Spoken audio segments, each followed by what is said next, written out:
Hello, my name is Rachel Rice. I'm here at Bird Knox Westfield High School in Bird, New York, interviewing our new superintendent, Dr. Dorward, about the ongoing construction project which will be renovating our school. Why is the school going under construction?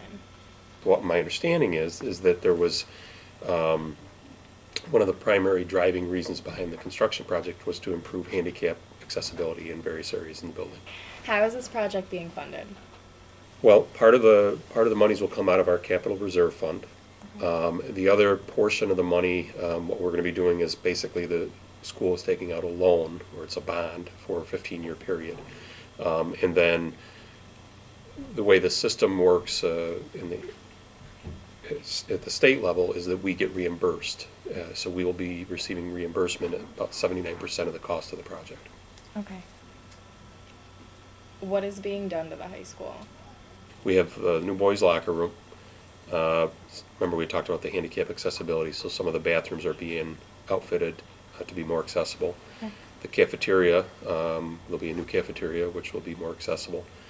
The technology room, there'll be some additional improvements in the gym. And then as an add-on to the project, it was actually sort of contingent depending on the funding, but we're also going to be working on a new guidance office and a new library. Why do we need a bigger library? Once again, part of my understanding was that the feel was that the library was in need of some remodeling, revamping. And then also they're going to be adding a dedicated computer lab. I know some of the questions that we had talked about was getting into the idea of a media center versus a library. And I think that computer component of it sort of adds to what we currently have. As we're in the library now, what's going to happen to this library? The current library and guidance offices will become, I believe, another art room. What new technologies are being added to this new library or media center, if any? To the best of my knowledge, I know that they're doing the space, but I don't know of any, if decisions have already been made on any new technology for the area, other than we talked about the computer lab component. What exactly is the media center? How would you define that?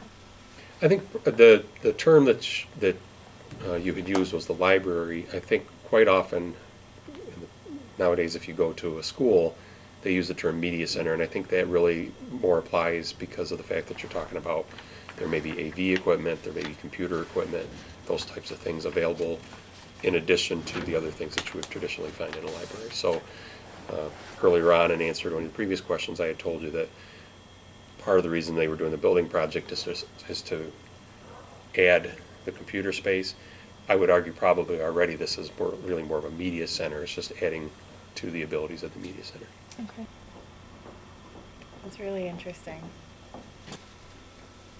Who can use it and when can it be used? Well, what'll happen with that, and I know that interviews are being done with different administrators and people throughout the district.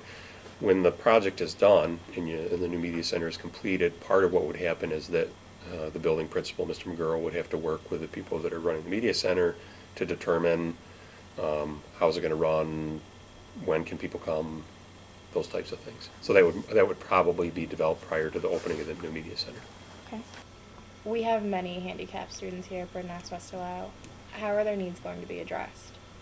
Well, as I said, that one of the main reasons why we went to this is to address some of those needs. So pretty much every one of those spaces that we talked about, with the exception of the media center, the focus behind that would be to improve accessibility to handicapped individuals.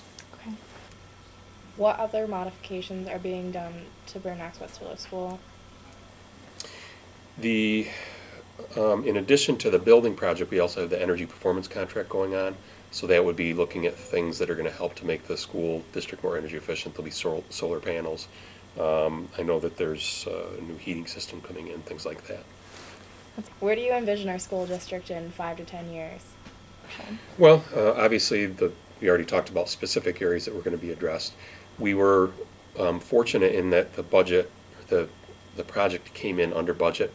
When you're planning a project like this, you make estimates as to what it's going to cost, and then you go out and you get bids from the various contractors.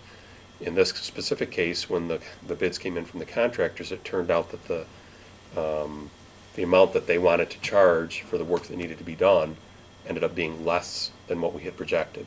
So there's a pool of monies that are still available that have already been approved.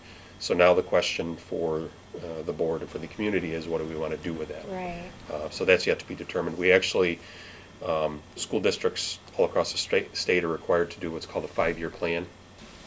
And as part of that, the administrators and the architect and other people kind of walk through the district, and they look at the condition of the facilities and talk about things that they need or things that they want.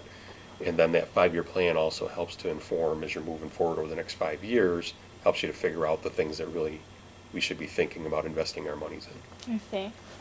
Well, that's it for today. Thank you very much for your time and talking to us. It's been really informative and very helpful. Thank you for inviting me over. Thank you. I'm Rachel Rice from the Bulldog Barker, and as the weather is changing, so are the times here at Burnox West High School in Bern, New York.